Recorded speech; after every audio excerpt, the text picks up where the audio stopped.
Hi, I'm Warren Sprouse. This is the Bible Forum on the last Sunday in February. The Oscars are going on in California. We're here. We're going to be talking about all of the events that have taken place this week that mattered. The issues that we're going to discuss on the program, there are usually 4 or 5 recorded segments. We're going to be looking at our counseling website, tribiblicalcounseling.net.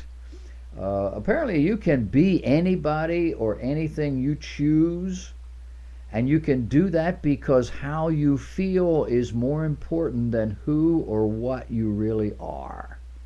It is certainly more important than what God has created you to be. We're going to have a discussion not simply about the effort to affirm people in whatever they declare themselves to be, male, female, age, whether or not they're an animal or not an animal. I mean, the people do all kind of. But we're going to look at this in terms of mental and emotional issues. Recently, there was a celebrity video that came out about.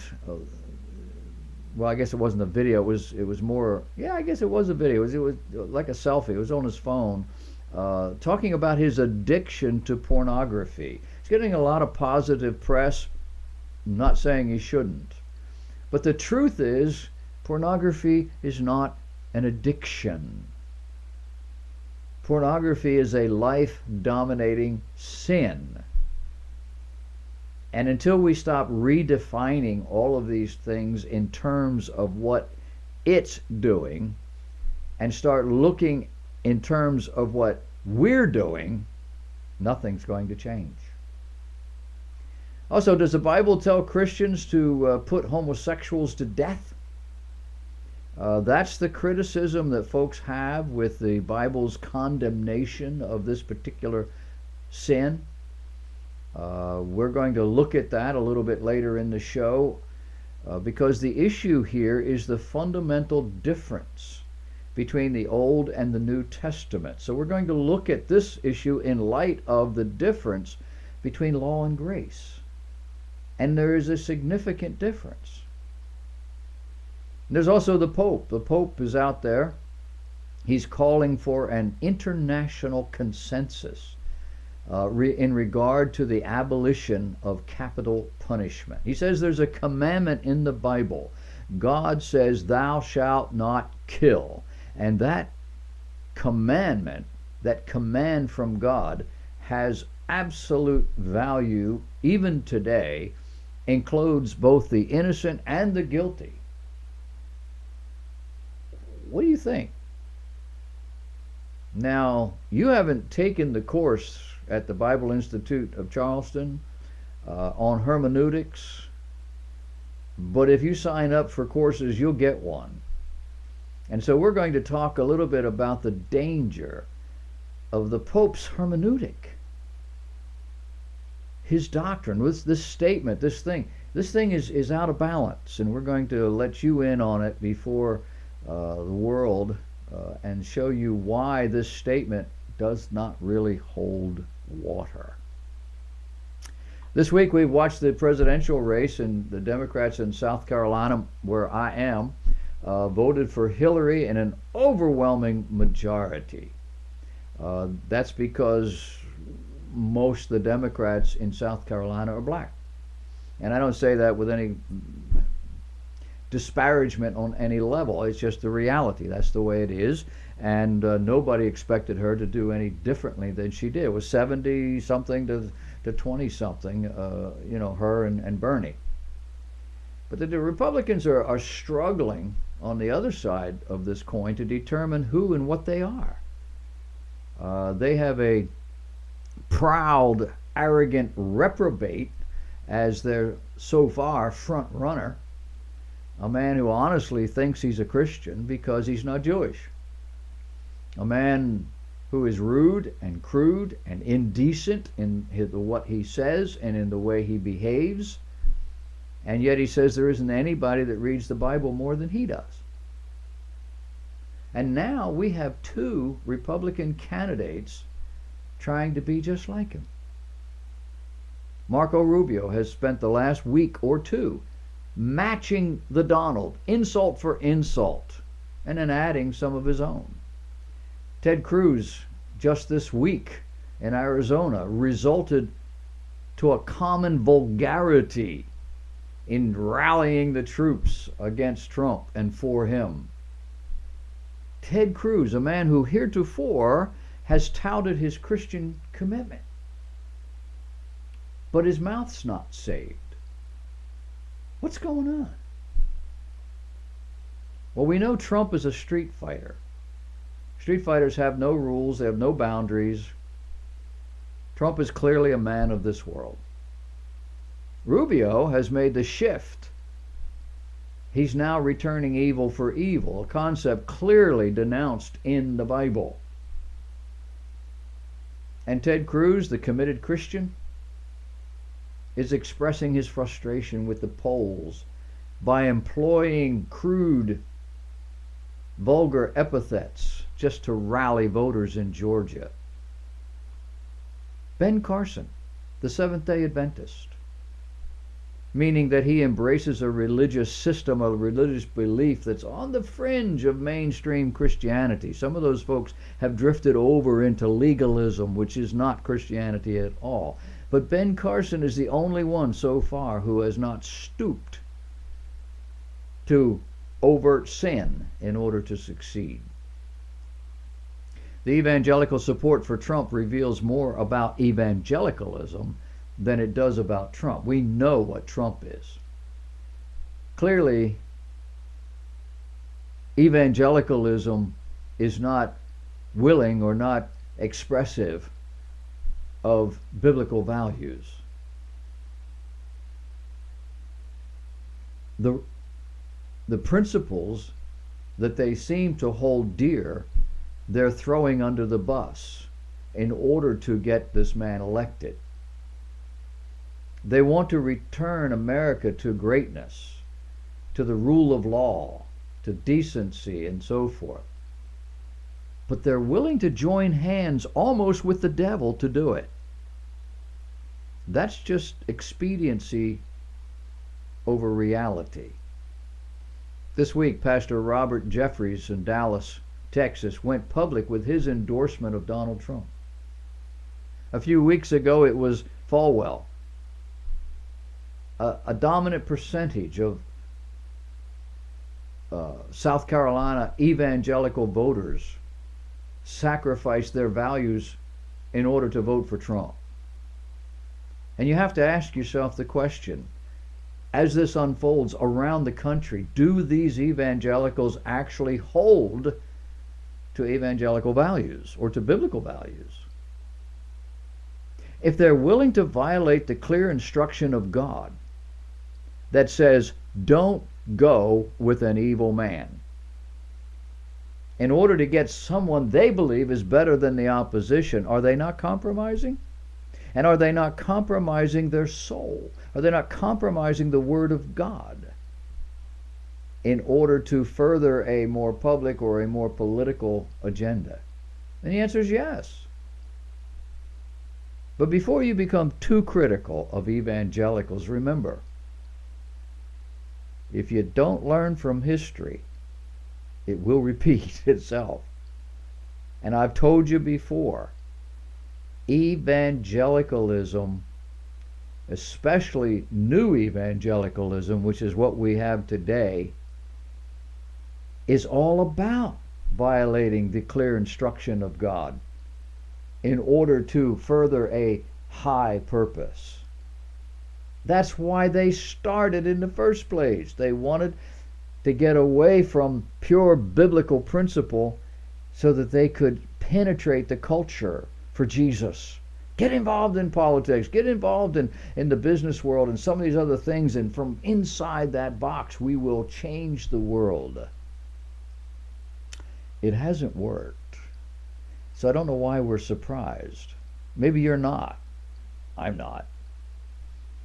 God is on record as the one who raises up men and puts men down. Raises up kings and puts them down, raises up nations. We sacrifice our values and our convictions and even our commitments to support and or vote for men and women who are enemies of God at our own peril. Maybe the word enemy is too strong for you. What do you call people who oppose the values and the purposes of God? And it doesn't matter who they are. They could be a pastor, they could be a priest, they could be the president of the United States. It doesn't matter. In a similar vein, on a little different note, tonight in Los Angeles, they are celebrating the Grammys. And you know there's been a whole big mess about the Grammys and Lily White and all that sort of thing. Do you know where your vice president is tonight? He and his wife landed Air Force Two in Los Angeles yesterday afternoon or evening. They shut down traffic all over Los Angeles until they could get where they're going. And now this afternoon they're doing the same thing. And tomorrow morning they're not going to leave until late in the day, close to noon or so. So they're going to shut it all down. Maybe they're waiting till after the traffic, business traffic is. I don't know. But why is he there? Why does the President of the United States go to Los Angeles when they're holding the Grammys? This isn't the right time to go. It's too crowded, too much going on. Must be some really important political event or purpose. No. He's there to introduce Lady Gaga at the Oscars. That's what America has come to. Lady Gaga, who is the epitome of everything that is crude, rude, and indecent. And the vice president is going to do that. On a little bit brighter note, the world was outraged several months ago with the death of Cecil. Cecil the lion. Remember Cecil the lion? South Africa? A dentist had to go into hiding because he killed poor Cecil. Well, now over there things are getting just a little bit crazy. Animal rights activists and anti-hunting protesters have been so outraged at this dentist that he can't hardly function, and they've shut down. Nobody's allowed to kill any animals. I mean, this is crazy. Now, according to a British publication, the result of this anti-hunting backlash is a population explosion in Zimbabwe's Bubye Valley conservatories. There are currently over 500 lions in the conservatory, which exceeds the target population by 200 animals.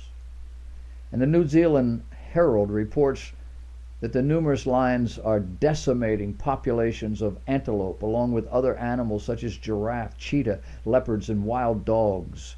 And this after the driest summer on record has kept grass levels low, making small game easy targets for these lions.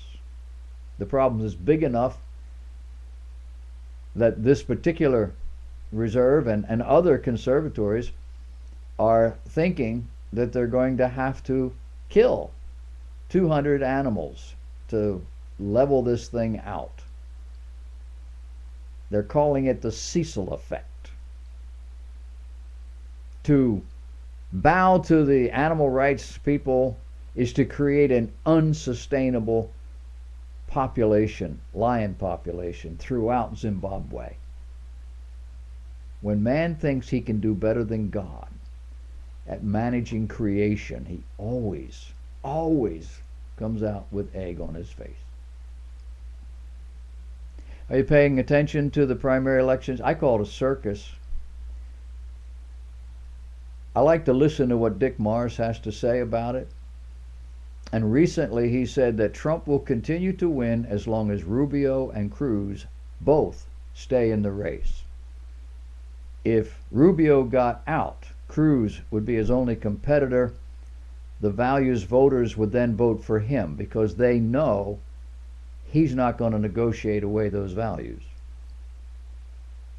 If Cruz gets out, Rubio stays in, he will get Jeb Bush's endorsement and campaign chest. He might get it anyway. The establishment knows that he, Rubio, will bargain. He's already demonstrated that. Morris says on Super Tuesday, which is coming up, Rubio will beat Cruz. Rubio may even beat Trump. But if Rubio does win, if he seems to be the rising star, then the values voters that would have gone to Cruz had Rubio suffered will now go to Trump. Trump attracts voters who decided months ago to vote for him. These are people that probably wouldn't vote at all if it wasn't for Trump. So he says the ideological voters go for Trump, the values voters go for Cruz or Trump, and the establishment voters, they go for Rubio. If all three of them get to the convention, there's going to be chaos. Trump will have about 40% of the delegates. That's a plurality, it's not a majority. Rubio and Cruz will split the other 40%, and the bargaining will continue. It's not going to be pretty. Not going to be pretty. Oh. New numbers show that the global economy is imploding. Do you have a lot of money in the bank? After a series of stunning declines through the month of January, the first half of February, global financial markets seem to have found a path of relative stability for the time being, but it is not destined to last. The Chinese exports have fallen off by 11% since January. Chinese imports were even worse, at more than 18.8% down. They have been going down for the last 15 months. India exports were down 13.6% in January. Japanese exports declined 8% in December. Their imports plummeted 18%. These are all based on the same time last year. For the sixth time in 6 years, Japanese GDP growth has gone negative. Here in the United States, business is bad. Exports are down 7%. Factory orders have fallen for 14 straight months. Restaurant Performance Index has dropped to the lowest since 2008. Orders for Class 8 trucks in the United States this year dropped by 48%. Daimler has just laid off 1,250 U.S. workers. And you did hear about companies that are moving to Mexico. One of them, after they got subsidies from our federal government to survive, they're still going. Due to the drop in oil prices, $30 a barrel here in the United States, 35% of all oil and gas companies are at risk of falling into bankruptcy. According to CNN, 67 oil and gas companies in the U.S. have already filed for bankruptcy, and that was just last year. Job losses in the United States jumped 218% just in the month of January. Retail stores are shutting down at a stunning pace. Walmart's closing 269, 154 in the United States. Kmart is closing down more than 24 stores just in the next few months. JCPenney closed 40 stores last year. Will permanently shut down 47 more this year. Macy's will close 36 stores, laying off 2,500 employees. The Gap is in the process of closing 175 stores just in North America. Aeropostale is in the process of closing 84 stores in America. Finish Line, I have no idea who they are. They're shutting 150 stores in the next year or two. Sears has shut about 600 stores in the last couple of years. But sales at the stores that remain open continue to fall. The price of gold is enjoying the best quarterly performance in 30 years. Global stocks have fallen into bear market territory, which means that about 1/5 of all global stock market wealth has already been wiped out. Unfortunately for global central banks, they have pretty much run out of ammunition. Since March of 2008, central banks have cut interest rates 637 times. And they have purchased a staggering $12.3 trillion worth of assets. There isn't much more they can do. Now the next great crisis is coming around the corner. Without any outside influences, the global economy, the global financial system will continue to fall apart. The concerns around the world is the possibility of a World War III. The economic system could be the trigger. Turkey is requesting U.S. help in a ground invasion of Syria. Saudi Arabia and other Western nations say a ground operation is necessary. U.S. media is ignoring the realities on the ground in the Mediterranean and in Europe. This protects big money, but it sets everybody up for a big surprise. We've talked in the past in terms of religion and so forth about a guy named Mike Bickle, his International House of Prayer. They call it IHOP. Later on in the show, I'm going to show you how he wants to include the Catholic religion in the universal body of Christ. And I wrote about that this week on what we heard from Judge Scalia's funeral about salvation in the Catholic Church. We heard that from Father Paul Scalia, Judge's son. We're going to talk about that a little bit later on, because some of you still think that I just hate Catholics, and it's not true. There's something out there called Together 2016. It's a group that wants to link arms with all of these disparate religious groups.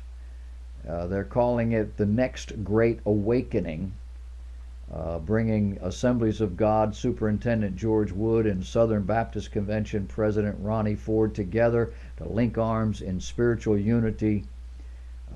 Pentecostal Charismatic Churches of North America, Grace Communion International, that used to be called Armstrongism, Worldwide Church of God, flat out cult, and a host of what they are called Chriscelebrities, people who are supposedly Christian but are also world known. Hillsong United, Francis Chan, Hillsong's Pastor X, Christine Kane, Ravi Zacharias is in on this, Kari Jobe, Josh McDowell, Luis Palau, and a lot of others. The organizers have in mind putting together 1 million people. For what? They call it a reset movement. And it's designed to erase the lines of doctrinal division. As they say, quote, to come together around Jesus in unified prayer, worship, and a call for catalytic change. Ronnie Floyd, Southern Baptist guy, says, our greatest need in America is for the next great spiritual awakening to occur. He says, what if Saturday, July 16, 2016, was the day that God brought spiritual awakening to the National Mall in Washington, D.C.? Do not miss this. He says, it's called Together 2016. And if none of that makes any sense to you, or if you don't think it's very significant, you need to read my book. It's coming March 15th. It's called Frontal Assault. It's been going on since Christianity hit the pavement. We read this week about Khalil Abu Rayyan, a 21-year-old Dearborn Heights, Michigan man who got excited about beheading Americans, burning people alive, throwing homosexuals off of tall buildings. But he was unable to get to the Middle East in order to do this. And so he thought about what he could do in his hometown of Detroit. And his plan was to go into a church and shoot it up. And the FBI agents that ultimately found out about this, undercover guys and whatever, they asked him, why would you do this in a church? Well, he said, a lot of people go there. Yeah. And they're not allowed to carry guns. And it would make the news. Everybody will hear about it. Honestly, he says, I regret not doing it. If I can't go jihad in the Middle East, I'll go into a church. Is your church still outlaw guns? They don't have security. They don't allow trusted people in your congregation to conceal a weapon upon their person. We might be reading about you one day. I don't think that anybody who watches my program with a regular basis is in love with Obamacare, but some of you might think it's still a good deal. Well, they've had Obamacare in Great Britain for decades, but it came out just this week that Britain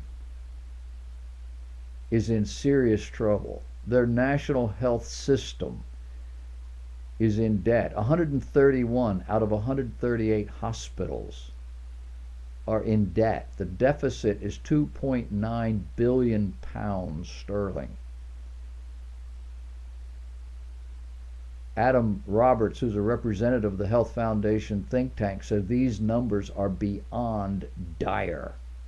The think tank also revealed the efficiency improvements have remained stagnant. There's very little incentive to make improvements.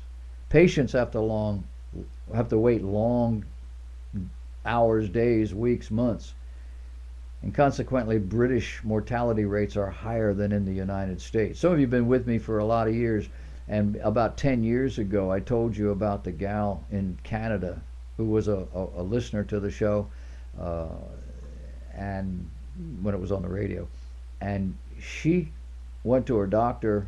Canada has Obamacare, the British system, and they diagnosed her with cancer. Well, it was liver cancer, and she made an appointment with a specialist to see just what it was, how it was going to work, and what the treatment might be. 6 months just to get an appointment. And she called me at home one day to tell me about all, and I said, what are you going to do? And she said, I'm going to Michigan. You can't do that anymore, can you? You ever watch some of these things on not YouTube, Netflix or Hulu or one of these outfits where you can watch they have a lot of British series and different things, television every once in a while they show you a British subject going to the doctor, and they're sitting in a big waiting room all day. Yeah, that's what we're going to have in this country. I wouldn't do it, but one day I probably will have to. A couple of weeks ago I told you about slavery. Slavery goes back a long, long way in the world. And we were talking about the misapprehensions and some of the propaganda that's out there about it. But slavery continues into the 21st century. Estimates indicate that there are more slaves today in the world than at any other time in human history. This is from Benjamin Skinner, a fellow at the Carr Center for Human Rights Policy at Harvard Kennedy School of Government. An estimated 27 million people in the world are forced to work, held through fraud, under threat of violence, for no pay beyond subsistence, in forced marriages, and sex trafficking and prostitution. Most of these are illegal, and they're called by different names, but they're slavery nonetheless. The dominant places in this world: India, Pakistan, Nepal, Bhutan, Southeast Asia, Romania, Sudan, Haiti, Brazil, Latin America, and here in the United States of America. Time magazine, January 18, 2010, said despite more than a dozen international conventions banning slavery in the last 150 years, there are more slaves today than at any point in human history. On a different note, what do you imagine would be the cause of the most deaths in America?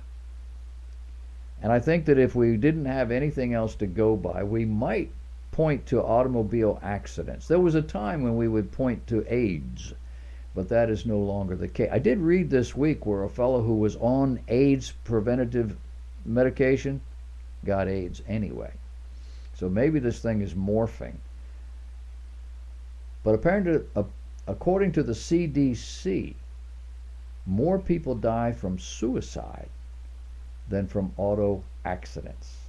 9.3 million Americans admit to having suicidal thoughts. Apparently 2.7 actually make a plan as to how they're going to do this. According to the World Health Organization, suicide is now the third highest cause in the whole world. The suicide rate globally has increased by 60% over the last 45 years. And they're projecting that by 2020, someone will be committing suicide somewhere in the world every 20 seconds. Why? We're not happy. Even here in the land of the free and the home of the brave, the land of untold opportunity, we're not happy. Why? Because we expect more.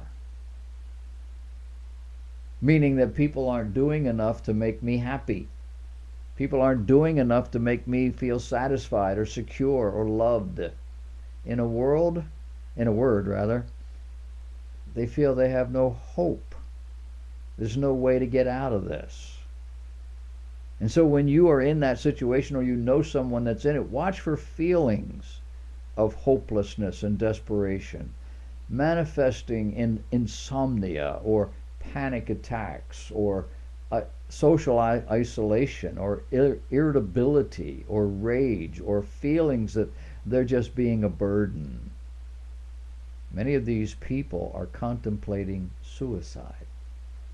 And many who do could have futures that are much brighter than anything they could imagine if they would just stop focusing on all the wrong things. And that begins with who we are. You see, if I'm just an accident of nature, if I have just evolved up through the slime, what's the point? I'm born, I live, I die. It's over. Hopeless. But if we're uniquely created beings, fitted for something much more than even this earth, there's hope. You see, the inward look is despair.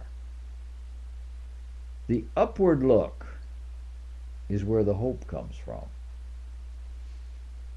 And all of the news that is out there to ingest, and all that I tell you, and I tell you a lot of bad stuff. Some people get on me because I don't tell you good stuff. Well, you got enough good stuff. I give you things you need to know to be warned, forearmed. But it's negative. But if we look outside of ourselves to God and to a greater program, we can tolerate it. More than that, we can be successful.